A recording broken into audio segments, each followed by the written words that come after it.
बैठिए। बहुत चल रहा है। बच्चों आप सब अच्छे हैं ना?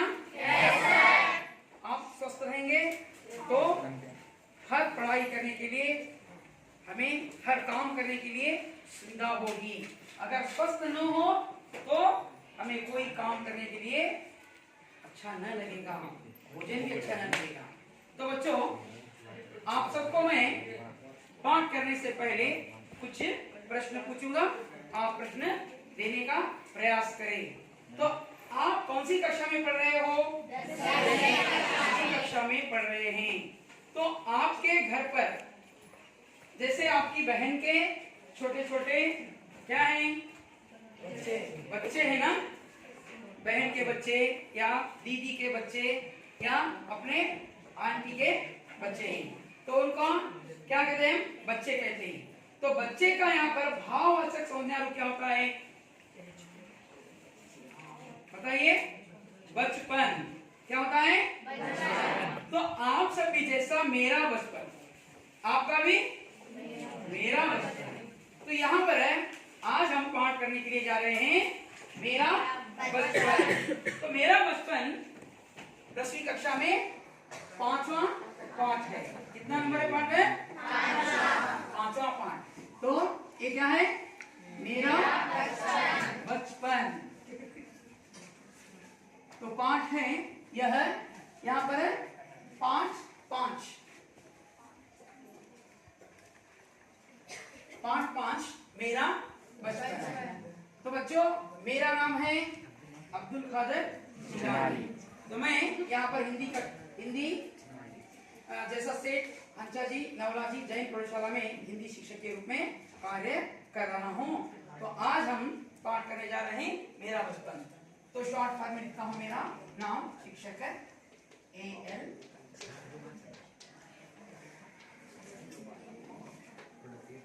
तो मेरा बचपन इस पाठ के लेखक हैं।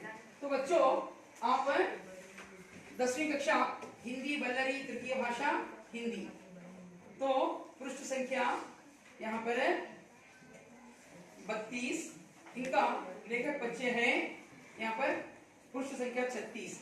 तो मैं पाठ करने से पहले यहाँ पर इस पाठ के लेखक हैं डॉक्टर APJ अब्दुल कलाम। तो बच्चों यहाँ पर देखिए ये कौन है? Doctor APJ Abdul Kalam. तो आज हम इन्हीं का परिचय के बारे में, इन्हीं के बचपन के बारे में जानकारी प्राप्त करने जा रहे हैं। ಇವರ ಬಗ್ಗೆ ನಾವು ಇವತ್ತೇನು ಮಾಡ್ತಾ ಇದ್ದೀವಿ? ಪರಿಚಯದ ಮಾಡ್ತಾ. ಹಾಗಾದ್ರೆ ಇವರು ಡಾಕ್ಟರ್ APJ ಅಬ್ದುಲ್ ಕಲಾಂ ಇವರ ಬಾಲ್ಯದ ಒಂದು ಚಿತ್ರ ಏನಿದೆ, ಈ ಒಂದು ಏನಪ್ಪಾ ಅಂದ್ರೆ ಮೇರಾ ಬಚಪನ್ ಅಂದ್ರೆ ಕಲಾಂ ಅವರ ಬಾಲ್ಯದಲ್ಲಿರ್ತಕ್ಕಂತಹ ಒಂದು फोटो ಇಲ್ಲಿ ನಿಮಗೆ ಏನಪ್ಪಾ ಅಂದ್ರೆ ನೋಡಕ್ಕೆ ಸಿಕ್ಕಿದೆ। तो यह चित्र है अब्दुल कलाम जी के और उनके बचपन का चित्र यहाँ पर देखने को मिल रहा है। तो इनके बारे में आज हम परिचय करेंगे, तो ध्यान पूर्वक सुनिएगा। तो यहाँ पर कलाम जी का पूरा नाम है औल फकीर जैनुल आबदीन अब्दुल कलाम। तो इनका पूरा नाम क्या है?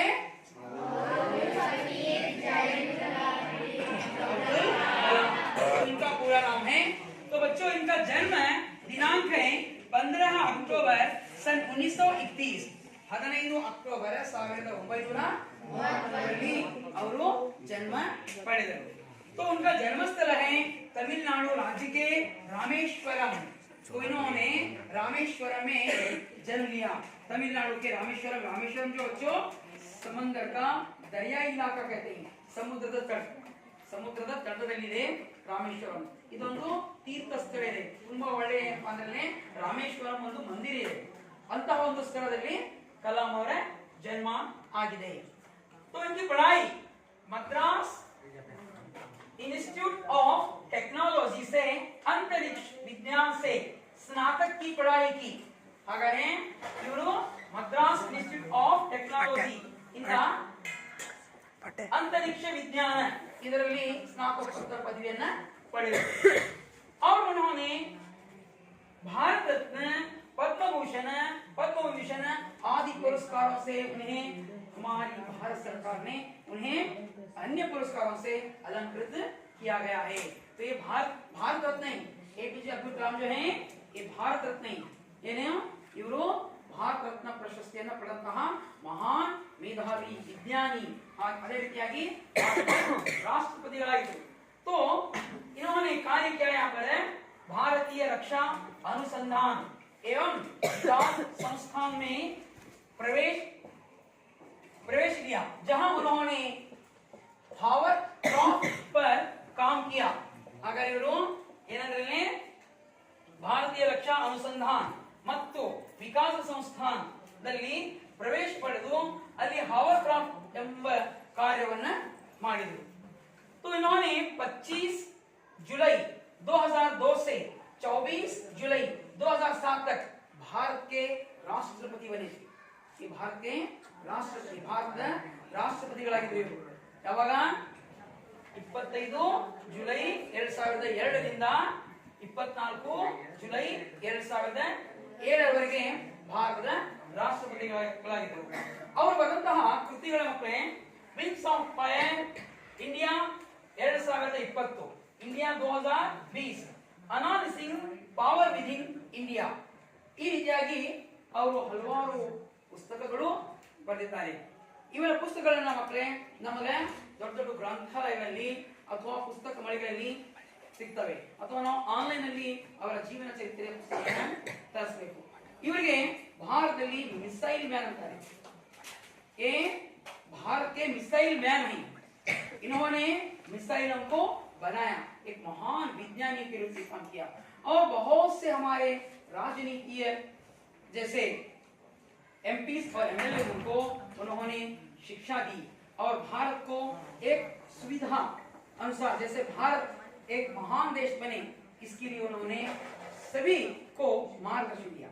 और ये बच्चों के प्रिय थे, जैसे चाचा नेहरू याರು ಜವಾಹರಲಾಲ್ ನೆಹರು। ಜವಾಹರಲಾಲ್ ನೆಹರು ಇದಾರಲ್ಲ, ಅವರಿಗೆ ಮಕ್ಕಳು ತುಂಬಾ ಪ್ರೀತಿಸ್ತಿದ್ರು, ಅದಕ್ಕಾಗಿ ಅವರಿಗೆ ಚಾಚಾ ಅಂತ ಕರೆದರು। ಅದೇ ರೀತಿಯಾಗಿ ಎಪಿಜೆ ಅಬ್ದುಲ್ ಕಲಾಂ ಅವರು ಮಕ್ಕಳನ್ನ, ಶಾಲಾ ವಿದ್ಯಾರ್ಥಿಗಳನ್ನ ತುಂಬಾ ಪ್ರೀತಿಸ್ತಿದ್ರು, ತುಂಬಾ ಇಷ್ಟಪಡೋರು। ಹಾಗಾಗಿ ದೊಡ್ಡ ದೊಡ್ಡ ಏನಪ್ಪಾ ಅಂದ್ರೆ ಕಾಲೇಜ್, ಇಂಜಿನಿಯರಿಂಗ್ ಕಾಲೇಜಲ್ಲಿ ಅಥವಾ ಮೆಡಿಕಲ್ ಕಾಲೇಜಲ್ಲಿ ಅಥವಾ ಪ್ರಾಥಮಿಕ ಶಾಲೆಗಳಲ್ಲಿನೂ ಅವರು ವಿಸಿಟ್ ಕೊಟ್ಟು ಅಲ್ಲಿ ವಿದ್ಯಾರ್ಥಿಗಳಿಗೆ ಅವರಲ್ಲಿರ್ತಕ್ಕಂಥ ಜ್ಞಾನವನ್ನ ಹಂಚ್ತಾರೆ। ಈ ರೀತಿಯಾಗಿ कलाम ಅವರ ಒಂದು ಚಿಕ್ಕ ಪರಿಚಯ ನಾವು ಇಲ್ಲಿ ನೋಡಿದ್ದೇವೆ। तो यहाँ पर बच्चों आज हम इन्हीं के बारे में जानकारी प्राप्त करेंगे। तो आप पृष्ठ संख्या 32 निकालिए। पहले हम इस पाठ का उद्देश्य देखेंगे। पाठ 5 मेरा बचपन, डॉक्टर एपीजे अब्दुल कलाम। इस पाठ के द्वारा छात्र सादगी, धार्मिक सहिष्णुता, मिलजुल कर रहना और किताबें पढ़ने का प्रयोजन आदि की प्रेरणा पा सकते हैं। ಹಾಗಾದರೆ ಈ ಪಾಠದಿಂದ ಏನಪ್ಪಾ ಅಂದ್ರೆ ನಾವು ಒಂದು ಜೀವನದಲ್ಲಿ ಸಾಧಾರಣವಾದ ಜೀವನ। तो कलाम जी बहुत ही साधारण किस्म के थे। एक छोटे से परिवार में उनका जन्म पाए थे और ये बहुत ही सादगी से रहते थे। और धार्मिक सहिष्णुता, तो यहाँ पर वे एक ऐसे पिता के पुत्र थे जिनके पिता ಅವರ ತಂದೆ ಏನಪ್ಪಾ ಅಂದ್ರೆ ಅಲ್ಲಿರ್ತಕ್ಕಂಥ ರಾಮೇಶ್ವರ ಮಂದಿರದ ಪೂಜಾರಿ, ಅವರ ಜೊತೆಗೆ ಇವರ ಫ್ರೆಂಡ್ಶಿಪ್ ಇತ್ತು। ಯಾವುದು? ಅಬ್ದುಲ್ ಕಲಾಂ ಅವರ ತಂದೆಯವರು।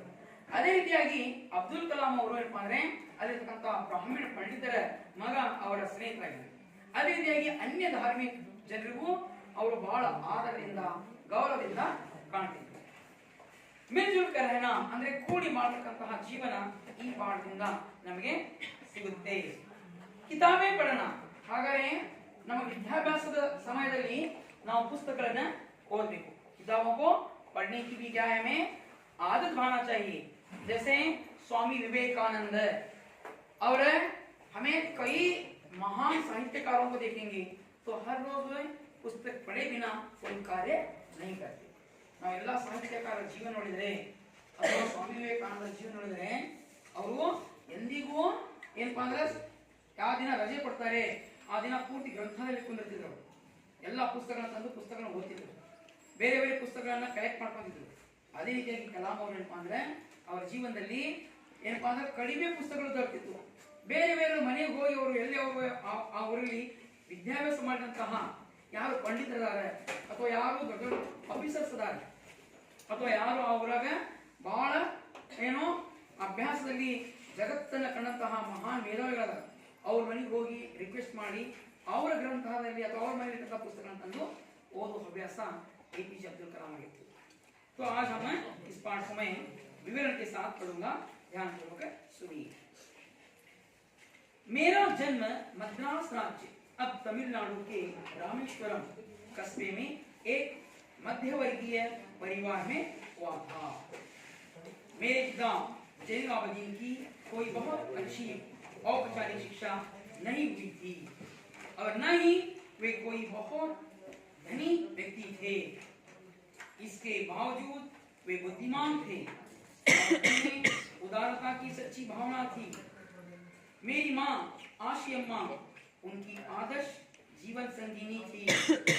मेरे माता पिता को हमारे समाज में एक आदर्श दंपति के रूप में देखा जाता था। मैं कई बच्चों में से एक था। लंबे चौड़े व सुंदर माता पिता का छोटी कद काठी का साधारण सा दिखने वाला बच्चा था। हम लोग अपने पुश्तैनी घर में रहते थे। रामेश्वरम की मस्जिद वाली गली में बना यह घर चूने पत्थर और ईंट से बना पक्का और बड़ा था। मेरे पिता आडंबरहीन व्यक्ति थे और सभी अनावश्यक एवं ऐशो आराम वाली चीजों से दूर रहते थे, पर घर में सभी आवश्यक चीजें समुचित मात्रा में सुलभता से उपलब्ध थीं। वास्तव में मैं कहूंगा कि मेरा बचपन बहुत ही निश्चिंतता और सादगी में बीता, भौतिक एवं भावनात्मक दोनों ही दृष्टि से। मैं प्रायः अपनी माँ के साथ ही रसोई में नीचे बैठकर खाना खाया करता था।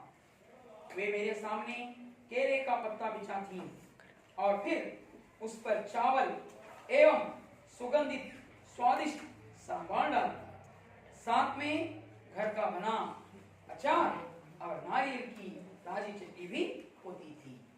तो बच्चों, मैं यहाँ पर जितना पाठ पढ़ा हूँ आप ध्यान पूर्वक इस पाठ को पढ़िएगा। ನಾನು ಎಷ್ಟು ಪಾಠ ಓದಿದ್ದೀನಲ್ಲ ಆ ಪಾಠವನ್ನು ತಾವು ಓದ್ರಿ, ಅದರಲ್ಲಿ ಬರ್ತಕ್ಕಂಥ ಕಠಿಣ ಶಬ್ದಗಳನ್ನ ಬರೀತೀನಿ, ಆ ಶಬ್ದಗಳನ್ನ ನೋಡಿ ಆಮೇಲೆ 2 ಪ್ರಶ್ನೆಯನ್ನು ಬರೀತೀನಿ, ಅದಕ್ಕೆ ನೀವು उत्तर ಕೊಡಬೇಕು। 2 प्रश्न यहाँ पर लिखूंगा मैं, आप उसका उत्तर देने का प्रयास करें। तो ध्यान से पढ़िएगा, ಪಾಠ ಓದ್ರಿ, ಇಲ್ಲಿ ಇದರಲ್ಲಿರ್ತಕ್ಕಂಥ ಕಠಿಣ ಶಬ್ದಗಳನ್ನ ಬರೀತೀನಿ, ಅವುಗಳನ್ನ ನೋಡಿ।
ಓದಿದ್ದೀನಿ ಅಲ್ಲಿವರೆಗೆ ಚೆನ್ನಾಗಿ ಓದಿ.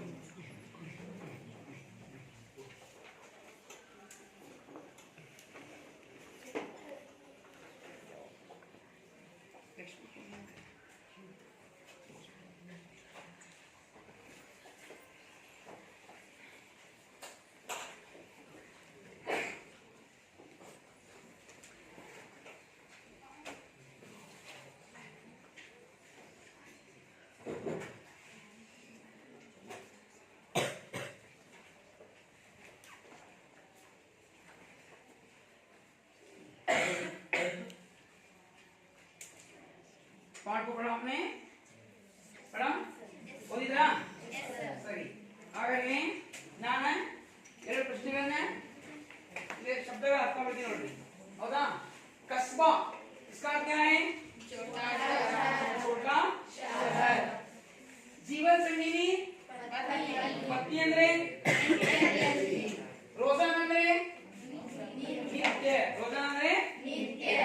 ಕದಪಾಟಿ ಅಂದ್ರೆ ಪುಷ್ಟೈನಿ ಪೈತೃಕ್ ಅಂದ್ರೆ ನಮ್ಮ ಪೂರ್ವಜರ ಕಾಲದಿಂದ ಬಂದಂತಹ ಮನೆ, ಹಳೆ ಮನೆಗಳು. ಏನು? ನಮ್ಮ ತಂದೆ ತಾಯಿಯಿಂದ इद्दतः हरे बने.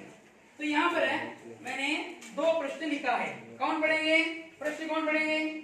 यार होती प्रश्न है दो.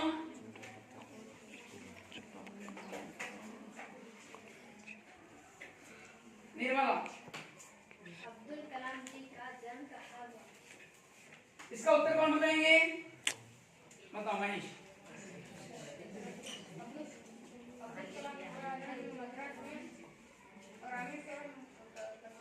Very good.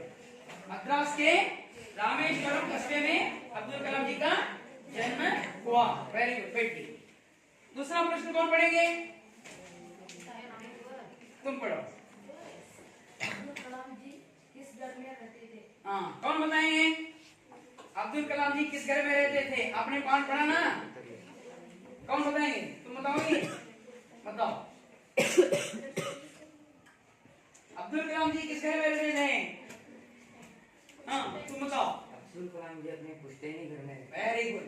पुश्तैनी घर में रहते थे. रसोई घर जो खाना खाते हैं वहां पर. मैं पाठ का विस्तार रूप से आपको बताऊंगा. अभी पाठ ನಾನು ಸವಿಸ್ತಾರವಾಗಿ ಹೇಳ್ತೀನಿ. ಚೆನ್ನಾಗಿ ಕೇಳ್ರಿ. ಅದರ ಬರ್ತಕ್ಕಂಥ ಪ್ರಶ್ನೆಗಳು ಮತ್ತು ಉಳಿದಂತಹ ಕಠಿಣ ಶಬ್ದಗಳನ್ನ ಹೇಳ್ತೀನಿ, ಕೇಳಿ. ಬೈ. ಈಗ ನಾನು ಪಾಠವನ್ನ ಪ್ರಶ್ನೋತ್ತರವಾಗಿ ಕೇಳ್ಕೊಂಡು ಹೋಗ್ತೀನಿ. ಗಮನಿಟ್ಟು ಕೇಳಿ. मेरा जन्म मद्रास राज्य अब तमिलनाडु के रामेश्वरम कस्बे में एक मध्यवर्गीय परिवार में हुआ था. तो कलाम जी का जन्म कहाँ हुआ था? जब मद्रास राज्य कहते थे, लेकिन अब तमिलनाडु कहते हैं. एक मतलब मद्रास राज्य के ಈಗ ಏನಂತಾರೆ? तो तमिलनाडु के रामेश्वरम में एक मध्यवर्गीय परिवार का जन्म हुआ. कस्बा. कस्बा ಅಂದ್ರೆ ಏನು? छोटा शहर. ಈಗ ಒಂದು ಸಮೂಹ, ಒಂದು ನಿಮ್ಮ ಸಮುದಾಯ, ಚಿಕ್ಕ ಚಿಕ್ಕ ಏನಪ್ಪಾ ಅಂದ್ರೆ ನಿಮಗೆ ದೊಡ್ಡ ಊರಿದೆ, ಅದರ ಒಂದು ಏರಿಯಾ ಮಾಡಿರ್ತಾರೆ, ಒಂದು ಓಣಿ ಮಾಡಿರ್ತಾರೆ. ಹೌದಾ? ಅಂತ ಒಂದು ಓಣಿಯಲ್ಲಿ ಕಲಾಂ ಅವರ ಜನ್ಮವಾಯಿತು. तो मध्यवर्गीय परिवार में हुआ उनका जन्म. कैसे परिवार में हुआ?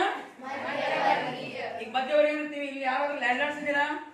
ಈ ಊರಿನ ಗೌಡರು, ಪಟೇಲರು, ಜಮೀನ್ದಾರರು, ದೇಸಾಯಿಯವರು ಮನೆ ಅಂತಾನ ಯಾರು ಮಕ್ಕಳು ಇದ್ರಲ್ಲಿ ಏನೋ ಇರ್ಬೇಕು. ಯಾರು ಸ್ವಲ್ಪ ಎದ್ದಿದ್ದೀರಿ ನೋಡ್ರಿ ನಿಮ್ಗೆ? ಯಾರು? ಅವ್ರಿಗೆ ಹೇಳ್ರಿ ಆಗಿದ್ದೀರಿ, ಅವ್ರು ಎದ್ದಿದ್ದೀರಿ ಅಂದ್ರೆ ಇಂಥ ಮನೆತನ. ಆದ್ರೆ ಹಳ್ಳಿಯಲ್ಲಿ ಏನಪ್ಪಾ ಅಂದ್ರೆ ಹೆಚ್ಚು ಕೇಳ್ರಿ, ಹಳ್ಳಿ ಏನಪ್ಪಾ ಅಂದ್ರೆ ಹೆಚ್ಚು ಏನಪ್ಪಾ ಅಂದ್ರೆ ತುಂಬಾ ಬಡತನದ ಮನೆತನದವರು ಇರ್ತಾರೆ. ಆಮೇಲೆ ಹಂಚಿನ ಮನೆಗಳಿರ್ತಾವೆ, सीजन मने रहता है अथवा मालिके मने रहता है. होता नहीं? तो ऐसे घरों में आप रहते हैं. जैसे हमने देखा आपके गांव में ಯಾರು ಅಂತ ಹೇಳಿದ್ರೆ ಈ ಊರಾಗ ಇಲ್ಲಿ ಯಾರು ವಿನಾಯಕ ಅಂತ. ನಿನ್ನ ಹೆಸರೇನ? ಜೀವನ್. ವಿನಾಯಕ ಜೀವನ ಕುಂದಗೋಳ. ನಿನ್ನ ಹೆಸರೇನು? ಕುಂದಗೋಳ. ಇನ್ನೊಬ್ಬ ಜೀವನ ಸೋಮಾಪುರ. ಜೀವನ್ ಸೋಮಾಪುರ ಮನೆ ನೋಡಿದೀವಿ ನಾವು. ಅದು ಏನಪ್ಪಾ ಅಂದ್ರೆ ತುಂಬಾ ಹಳೆ ಮನೆ ಇದೆ ಅವರು ಒಳಗಡೆ. ಹಾಗೆ ನಾವು ಕೆಲವೊಂದು ಮನೆಗಳಿಗೆ ಹೋಗಿದ್ದ ನಾನು ಈ ಊರಾಗ. ತರಳಬಾಳು ನಿಧಿ ತಾವು ಕಲೆಕ್ಟ್ ಮಾಡ್ಕೊತೀವಲ್ಲ ಅವಾಗ ಕೆಲವೊಂದು ಮನೆಗಳಲ್ಲಿ ಹೋಗಿದಾಗ ನೋಡಿದೀವಿ ಹಳೆಯ ಮನೆಗಳಿದಾವೆ ಅವ ನಮ್ಮ ಪುರಾತನದಿಂದ ನಮ್ಮ ಮುತ್ತಜ್ಜರಿಂದ ಬಂದಿದ್ದಾವೆ ಅಂತಹ ಮನೆ ಏನಪ್ಪಾ ಅಂದ್ರೆ ಇವರು ಕಲಾಂ ಅವರು ಅಂತಹ ಮನೆಯೊಳಗೆ ಇದ್ರು ಸೊ मध्यवर्गीय परिवार में वाता मेरे पिता जैनुलाब्दीन की कोई बहुत अच्छी औपचारिक शिक्षा नहीं थी नोड़ी तो कलाम जी के पिता का नाम क्या था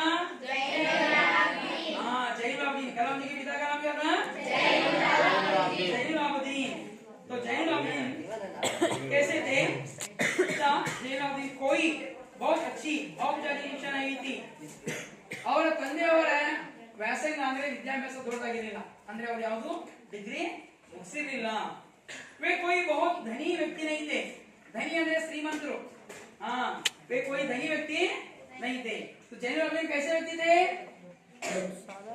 मध्यवर्गीय व्यक्ति थे तो जैनुलाब्दीन धनी व्यक्ति नहीं थे वे कोई बहुत धनी व्यक्ति नहीं थे इसके बावजूद वे बुद्धिमान थे तो जैनुलाब्दीन कैसे कैसे थे बुद्धिमान थे ಅವರು ಬಹಳ ಏನಾಗಿದ್ರು ಬುದ್ಧಿವಂತರು ಆಗಿದ್ರು ವಿದ್ಯಾಭ್ಯಾಸ ಕಲಿಲಿಕ್ಕಂದ್ರು ಅವರು ಬುದ್ಧಿವಂತರಾಗಿದ್ರು और उनमें उदारता की सच्ची भावना थी ಹಾಗಾದ್ರೆ ಉದಾರತೆ ಅಂದ್ರೆ ಏನು ದಾನ ಧರ್ಮ ಮಾಡುವುದು ಬೇರೆಯವರಿಗೆ ಏನಂದ್ರೆ ಒಳ್ಳೆಯ ರೀತಿಯಿಂದ ಅವರ ಜೊತೆಗೆ ವ್ಯವಹರಿಸುವುದು ಹಾಗಾಗಿ वे कैसे थे बुद्धिमान थे और उदार थे तो कलाम जी के पिता कैसे व्यक्ति थे बुद्धिमान थे और उदार थे और मध्यवर्गीय परिवार के थे नोड़ी 3 पॉइंट बताओ मध्यवर्गीय परिवार से थे बुद्धिमान थे और उदार थे बुद्धिमान थे मध्यवर्गीय परिवार के थे उदार थे 3 पॉइंट पर नेनपिटुकोबेकु तो कलाम के पिता जैनुलाब्दीन कैसे व्यक्ति थे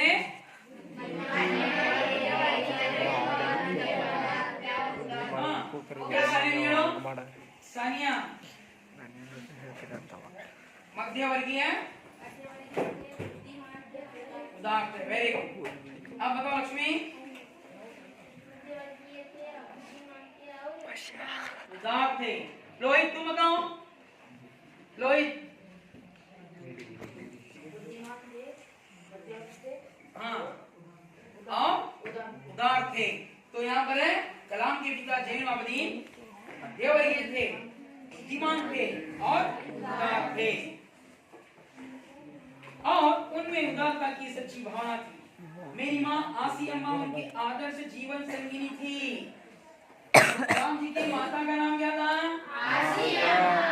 आसी अम्मा ये नाम आसी अम्मा ಅಂದ್ರೆ ಆಯಿಷಾ ಅಂತ ಅರ್ಥ ಆದರೆ ಆಸಿ अम्मा ಅಂತ ಅವರು ಆಸಿ अम्मा तो यहाँ पर है उनकी माँ का नाम है पर आशी अम्मा तो माँ को क्या कहते हैं आशी अम्मा कहते हैं तो यहाँ पर है कलाम की माता का नाम आशी अम्मा थी वे जैनुलाब्दीन की आदर्श जीवन संगिनी थी जैनुलाब्दीन ಅವರ ಆದರ್ಶ ಹೆಂಡತಿಯಾಗಿದ್ರು ಕಲಾಂ ಅವರ ತಾಯಿ ಆಶಿ ಅಮ್ಮ ಏನಪ್ಪ ಅಂದ್ರೆ ಜೈನುಲಾಬ್ದೀನ್ ಅವರ आदर्श जीवन संगिनी थी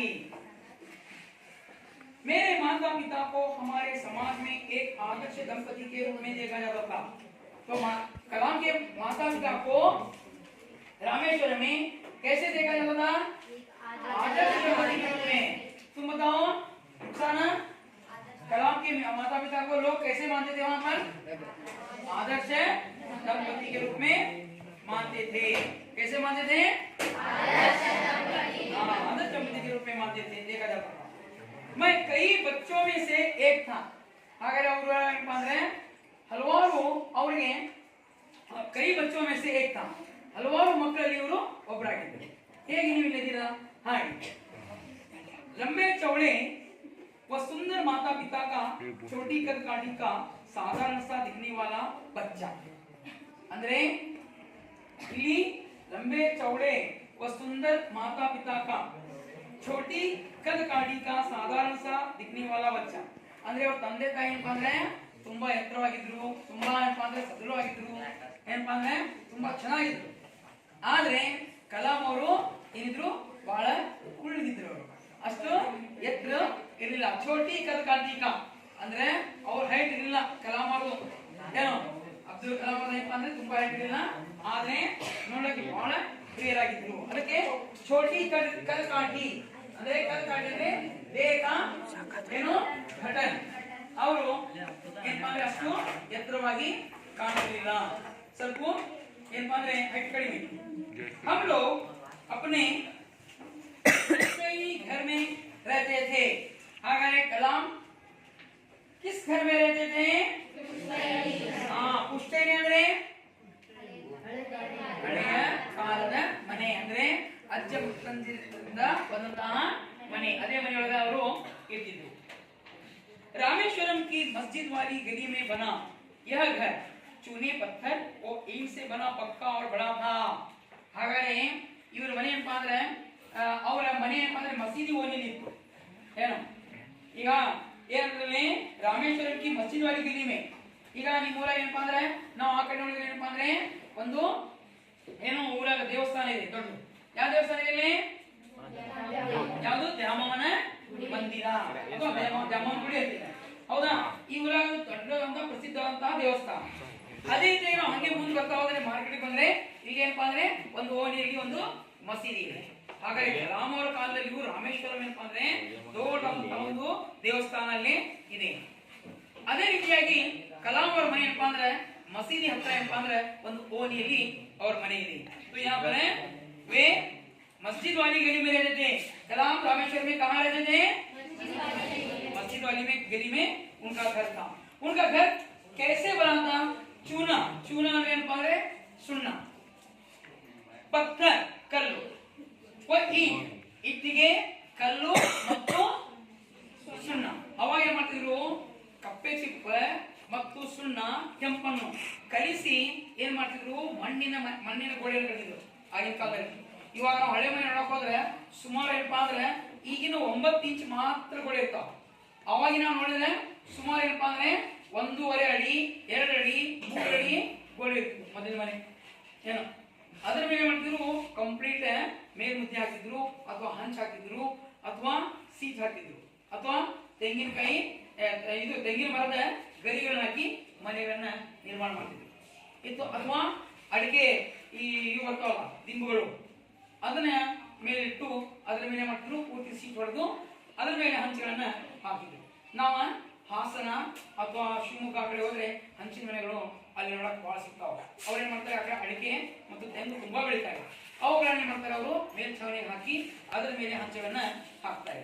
ಹಾಗಾದ್ರೆ ತಮಿಳುನಾಡು, ಕೇರಳ, ಆಮೇಲೆ ನಾವು ಕೋಸ್ಟಲ್ ಏರಿಯಾ ನಮ್ಮ ಮಂಗಳೂರು ಆಗಲಿ ಅಥವಾ ಶಿವಮೊಗ್ಗ ಆಗಲಿ ಅಥವಾ ನಾವು ಈ ಕಡೆ ಹಾಸನ, ಚಿಕ್ಕಮಗಳೂರು ಈ ಜಿಲ್ಲೆಗಳಲ್ಲಿ ಏನಪ್ಪಾ ಅಂದ್ರೆ ಅಲ್ಲಿ ತುಂಬಾ ಹಂಚಿನ ಮನೆಗಳು ನಮಗೆ ನೋಡಕ್ ಸಿಗ್ತವೆ. तो यहाँ पर कलाम जी का घर पुश्तैनी घर किन किन चीजों से बना था? चूना, पत्थर और ईंट से बना, पक्का और बड़ा था.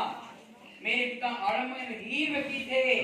आडंबरहीन ಅಂದ್ರೆ ಅವರು ಏನಪ್ಪಾ ಅಂದ್ರೆ ಬಹಳ ತೋರಿಸ್ಕೊಳ್ತಕ್ಕಂತ ವ್ಯಕ್ತಿ ಆಗಿರಲಿಲ್ಲ, ಸಾಧಾರಣವಾದಂತಹ ಜೀವನ ನಡೆಸುವವರ ಆಗಿದ್ರು. तो कलाम के पिता और आगे 3 ಪಾಯಿಂಟ್ ಹೇಳಿದಾನು. ಏನಿದೆ?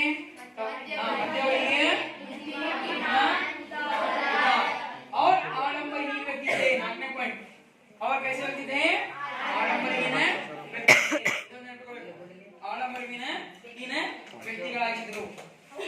और सभी अनावश्यक एवं आराम वाली चीजों से दूर रहते थे. 5ನೇ ಪಾಯಿಂಟ್ ನೋಡಿ. ऐशो आराम वाली चीजों से दूर रहते थे. ಅಂದ್ರೆ ಈಗ ನಾವೇನ್ ಮಾಡಿದ್ವಿ? ಆಧುನಿಕ ಕಾಲದಲ್ಲಿ ಮನೆಯಾಗ AC, ರೆಫ್ರಿಜರೇಟರ್ಸ್, ಫ್ರಿಡ್ಜ್ ಅಥವಾ ಫ್ಯಾನ್ ಇವೆಲ್ಲ ಹಾಕೊಂಡ್ಬಿಟ್ಟಿವಿ, ಹೌದಾ? ಆಮೇಲೆ ಟೆಲಿವಿಷನ್ಸ್, ಕಂಪ್ಯೂಟರ್ ಸಿಸ್ಟಮ್ ಅಥವಾ ಹೋಮ್ ಥಿಯೇಟರ್ ಇವೆಲ್ಲ ಮಾಡ್ಕೊಂಡಿವಿ. ಆದ್ರೆ ಕಲಾಂ ಅವರ ಮನೆಯಲ್ಲಿ ಇವ್ಯಾವು ಆಡಂಬರಹೀನವಾದಂತಹ ವಸ್ತುಗಳು ಇರಲಿಲ್ಲ. ಆಡಂಬರಹೀನ ವಸ್ತುओं से दूर रहते थे. 5ನೇ ಪಾಯಿಂಟ್ ಏನು? आडंबरहीन वस्तुओं से दूर रहते थे.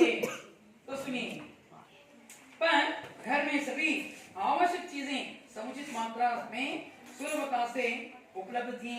ಹಾಗಾಗಿ ಅವ್ರ ಮನೆಯಲ್ಲಿ ಎಲ್ಲ ವಸ್ತುಗಳಿದ್ದು ಅವ್ರು ಬೇಕಾದಂತಹ ಏನಂದ್ರೆ ಎಲ್ಲ ಅಂದ್ರೆ ಹಳೆ ಮನೆಗಳಲ್ಲಿ ಏನ್ ಬೇಕು? ಈಗ ನಾವು ಆಲ್ಮೋಸ್ಟ್ ಮನೆಗೆ ಬೇಕಾದಂತಹ ಪಾತ್ರೆ ಪಳೆಗಳು ಅಥವಾ ತಿಂಗುಗಳು ಅಥವಾ ಅವ್ರ ನಮಗೆ ಬೇಕಾದಂತಹ ಏನೋ ಪಳಸಾಗಿ ಅಥವಾ ಅಡಿಗೆ ಮನೆ ಅಥವಾ ಹಾಲ್ ದೇವರ ಕೋಣೆ ಇವೆಲ್ಲ ಇತ್ತು. ಆದ್ರೆ ಅಷ್ಟೆಲ್ಲ ಅವರು ಮನೆಯಿಂದ ಸ್ವಲ್ಪ ಏನಪ್ಪಾ ಅಂದ್ರೆ ಅವ್ರ ತೋಟನೇ ಇತ್ತು. ಆದ್ರೆ ಅವ್ರಿಗೆ ಬರ್ತಕ್ಕಂಥ ಸಂಪಾದನೆಯನ್ನು ಮಧ್ಯವರ್ಗಿದ್ರು ಎಷ್ಟು ಬೇಕಾದ ಸಂಪಾದನೆ ಬರ್ತಿದ್ರು. ಆದ್ರೂ ಅವ್ರು ಏನ್ ಮಾಡ್ತಿದ್ರು, ಇಂತಹ ಆಡಂಬರ ಅಂದ್ರೆ ಬೇಕಾದ ವಸ್ತುಗಳಿಂದ ದೂರ ಇದ್ದಿದ್ರು. ಈಗ ನಾವೇನ್ ಮಾಡ್ತೀವಿ, ಸ್ವಲ್ಪ ಸೆಕೆ ಆಗ್ಬಿಟ್ರೆ ಮನ್ಯಾಗ ಫ್ಯಾನ್ AC ಕೂಲರ್ ತಂದ್ಬಿಡ್ತೀವಿ. ಅವ್ರಿಲ್ಲ, ಆ ಹಳೆ ಜನ ಮಾಡ್ತಿದ್ರು, ಅವರು ಇಂಥವೆಲ್ಲ ವಸ್ತುಗಳಿಂದ ದೂರ ಇದೆ, ಅವು ನಮ್ಮ ಆರೋಗ್ಯಕ್ಕೆ ಒಳ್ಳೇದಲ್ಲ ಅಂತ ಹಾಗೆ ತಿಳಿದಿದ್ರು. ಇವತ್ತಿಗೂ ನಮ್ಮ ಇಲ್ಲೇ ನೋಡ್ರಿ, ಅವ್ರು ಸೆಕೆ ಆದ್ರೆ ಮಾಡ್ತಾರೆ, ಸ್ವಲ್ಪ ಏನ್ ಮಾಡ್ತಾರೆ, ಅವರು ರಟ್ಟಿನ ಒಂದು ಏನಪ್ಪಾ ಅಂದ್ರೆ ಈ ಒಂದು ಫ್ಯಾನ್ ಮಾಡ್ಕೊಂಡು ಅದನ್ನ ಗಾಳಿ ಬಿಡ್ತಾರೆ, ಇಲ್ಲ ಮರದ ಕೆಳಗೆ ಹೋಗ್ಕೊಂಡಿರ್ತಾರೆ. ಆದ್ರೆ ನಾವೇನ್ ಮಾಡ್ತೀವಿ, ಬಟನ್ ಹಾಕಿ AC ಹಾಕ್ಬಿಡ್ತೀವಿ. ಆದ್ರೆ AC ಅಂತ ಅಂದ್ರೆ ಅದು ಇವತ್ತು ನಮ್ಮ ಆರೋಗ್ಯಕ್ಕೆ ಒಳ್ಳೇದಲ್ಲ ಅಂತ. ಏನಂದ್ರೆ कुदरत की हवा हमारे लिए बहुत ही मुफीद है। तो सुलभता से तो पर घर में सभी आवश्यक चीजों से समुचित मात्रा में सुलभता से उपलब्ध थी। वास्तव में मैं कहूंगा कि मेरे बचपन बहुत ही निश्चित और सादगी में बीता। तो कलाम का बचपन कैसे बीता? कलाम का बचपन कैसे बीता? निश्चित और सादगी में। कलाम का बचपन कैसे बीता? कलाम का बचपन कैसे बीता? निश्चित और सादगी। इधर प्रश्न बरतेंगे, पालक कलाम जी का बचपन कैसे बीता ने? ನಿಶ್ಚಿಂತ ಅವರೇ ಸಾದಗಿ ಮೇ, ಅಂದ್ರೆ ಎದರದ್ದು ಅವ್ರಿಗೆ ಚಿಂತೆ ಇರಲಿಲ್ಲ. ಆಮೇಲೆ ಸಾಧಾರಣ ಅಂತ ಅವ್ರ ಡ್ರೆಸ್ ನೋಡ್ರಿ, ಇಲ್ಲಿ कलाम और बाल्यದಲ್ಲಿ ನೋಡ್ರಿ, ನಾವು ನೋಡಿದ್ರೆ तो कलाम जी के यहाँ पर है बचपन का चित्र, ये है चित्र देखिए यहाँ पर एकदम कलाम का चित्र। कलाम जी जब बड़े हुए हैं तो उनका चित्र है, उसके बाजू क्या है, कलाम जी के बचपन का चित्र है। ಹಾಗಾದ್ರೆ ಇವರು ಸಾಧಾರಣ ಡ್ರೆಸ್, ಈಗ ನೀವೆಲ್ಲ ಮಾಮೂಲಿ ಏನಪ್ಪಾ ಅಂದ್ರೆ ನೀವು ಹೇಗೆ ಬೆಳೆದಿರಲ್ಲ ಅಂತಹ ಏನಪ್ಪಾ ಅಂದ್ರೆ ಬಟ್ಟೆಗಳನ್ನ ಇಲ್ಲಿ ಕಲಾಂ ಜಿ ಅವರು ಹಾಕಿದ್ದನ್ನ ನಮಗೆ ನೋಡ ಸಿಗುತ್ತೆ. ಆದ್ರೆ ಅದೇ ನಾವು ದೊಡ್ಡ ದೊಡ್ಡ ಶ್ರೀಮಂತರ ಮನೆತನಗಳು ನೋಡಿದ್ರೆ ಅವರೆಲ್ಲ ಸೂಟ್ ಬೂಟ್ ಹಾಕ್ತಾರೆ. ಈಗ ನಾವು ಮೊನ್ನೆ ಏನ್ ಮಾಡಿದ್ವಿ, ಈ ಅಂಬಾನಿ ಅವರ ಮಗನ ಮದುವೆ ನೋಡಿದೀವಿ, ಹೌದಾ? 500 ಕೋಟಿ ರೂಪಾಯಿಗಳು ಏನ್ ಮಾಡಿದ್ರು, ಅವರ ಮದುವೆಗೆ ಖರ್ಚು ಮಾಡಿದ್ರು। 5000 करोड़ रुपए उन्होंने अपने बेटी के विवाह पर खर्च किया। लेकिन यहाँ पर हमें देखेंगे कलाम जी का जीवन बड़ी सादगी से बीता। तो देखिए आप कलाम जी कैसे अपने जीवन को बिताए, तो निश्चित और सादगी में उनका जीवन बीता। भौतिक एवं भावनात्मक दोनों ही दृष्टियों से, अगर ने भौतिक और भावनाओं की दृष्टि से उन्होंने यहाँ पर जीवन को व्यतीत किया। तो बच्चों आपने पाठ को सुना, पाठ ಅನ್ನ ಕೇಳಿರ್ತಾನೆ, ಹೌದಾ? ಹಾಗಾದ್ರೆ ಈ ಪಾಠದಲ್ಲಿ ಒಬ್ರು ಏನ್ ಮಾಡ್ತಿದ್ದಾನೆ, ಒಂದೆರಡು ಪ್ರಶ್ನೆಗಳನ್ನ ಕೇಳ್ತೀನಿ, ನೀವ ಅದನ್ನ ಉತ್ತರ ಮಾಡ್ರಿ. ಆಮೇಲೆ ಏನ್ ಮಾಡ್ತಿದ್ರಾಗ ಮತ್ತೆ ನಾನು ಪ್ರಶ್ನೆ ಮಾಡ್ಕೊತೀನಿ, ಇಲ್ಲಿ ಬರೀತೀನಿ ಹೋಮ್ವರ್ಕ್ಗೆ, ಗೃಹ ಕಾರ್ಯಕ್ಕೆ ಅದನ್ನ ಮಾಡ್ಕೊಬರ್ತೀನಿ. ಹಾಗಾದ್ರೆ ಕ್ವಶನ್ಸ್ ಮಾಡ್ತೀನಿ ನೋಡಿ। कलाम जी का बचपन कैसे बीता? यार कौन बताएंगे? बताओ लक्ष्मी, तुम बताओ। निश्चित और सादगी में बीता। Very good. और कलाम जी के पिता का नाम क्या था? कौन बताएंगे? कलाम जी के पिता का नाम क्या था? बताओ। कलाम जी के पिता का नाम वेरी गुड। कलाम जी की माता का नाम कौन बताएंगे? अर्षित बताओ। आसी अम्मा। कलाम जी की माता का नाम है आसी अम्मा। Very good. कलाम जी के पिता कैसे व्यक्ति थे? कौन बताएंगे? कैसे व्यक्ति थे? कौन बताओ, तुम बताओ। मध्यवर्गीय, हाँ, बुद्धिमान थे, हाँ, उदार थे, आडंबरीय व्यक्ति थे। Very very good. बैठो। आसियम्मा और जैनुलाब्दीन कैसे थे? कैसे पति पत्नी थे? एक आदर्श दंपति थे। Very good. तो मैंने आपको यह पाठ समझाया, इंग्लिश पाठ है, ना? तो इसमें मैं यहाँ पर एक विलोम शब्द और एक स्त्रीलिंग पुल्लिंग शब्द बताऊंगा। माता शब्द का स्त्रीलिंग रूप क्या है, पुल्लिंग रूप क्या है? पिता। अच्छा, और इसी तरह यहाँ पर विलोम शब्द नहीं, हाँ विलोम शब्द पूछेंगे आप। छोटा बड़ा, तो छोटा बड़ा, बहुत कम।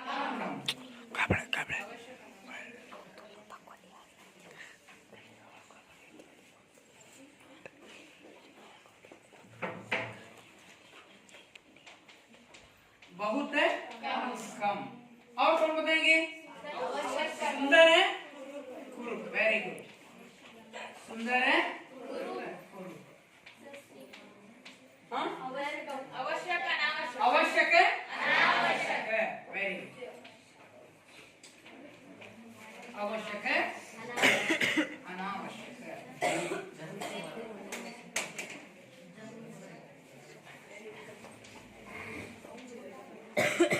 अच्छा बच्चों, तो आपको पाठ समझ में आया ना? तो इस पाठ के सारे प्रश्नों को आप किए। तो मैं यहाँ पर आपको अब गृह कार्य देता हूँ। तो आप इस पाठ के गृह कार्य को लिख कर लाइएगा।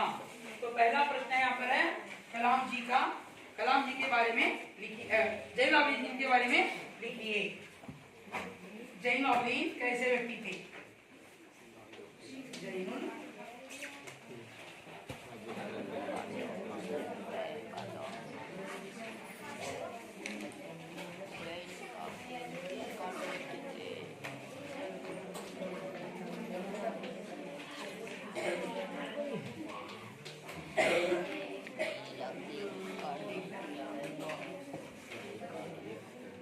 कलाम जी कैसे घर में रहते थे?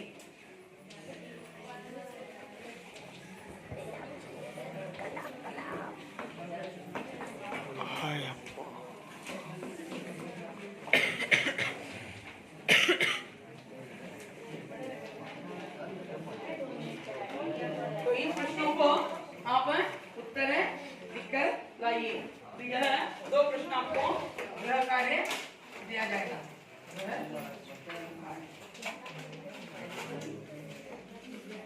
अच्छा, प्रश्न लिख लीजिएगा। तो इन प्रश्नों को आप लिखकर लाइएगा। अब मैं यहाँ पर अपना पाठ समाप्त करता हूँ। इसके आगे के जो पाठ है हम कल करेंगे। ठीक है, धन्यवाद।